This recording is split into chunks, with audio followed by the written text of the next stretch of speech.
दादी दादी दादी, अरे तुम कहाँ गई? बोलो बेटा।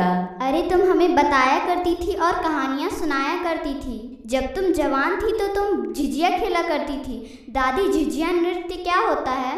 बेटा, जब वो दिन याद आते हैं तो मैं तरस जाती हूँ जब हम सारी सहेलियाँ एक साथ मिलकर झिझिया खेला करती थी। वह एक अद्भुत नज़ारा हुआ करता था, लेकिन आज वह परंपरा खत्म हो चुका है। लोग मॉडर्न होते जा रहे हैं, अपनी परंपरा को भूलते जा रहे हैं। पर दादी, ये झिझिया नृत्य किस राज्य का है? बेटा, यह बिहार राज्य का बहुत ही प्रचलित लोक नृत्य है। खास करके यह मिथिलांचल में ज़्यादा प्रचलित है। पर दादी, हम लोग यह नृत्य कर सकते हैं या नहीं?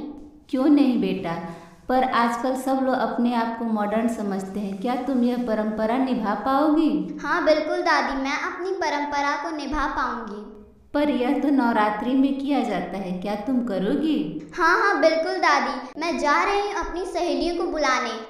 आरशा, अदित्रि, अरे आस्था, कहाँ हो सब? जल्दी जल्दी आओ यहाँ। अरे आ रहे हैं, क्या बात है? चलो हम झिझिया खेलते हैं। अरे पर हमें तो झिझिया आता ही नहीं। चलो हम तुम्हें सिखाते हैं झिझिया। चलो।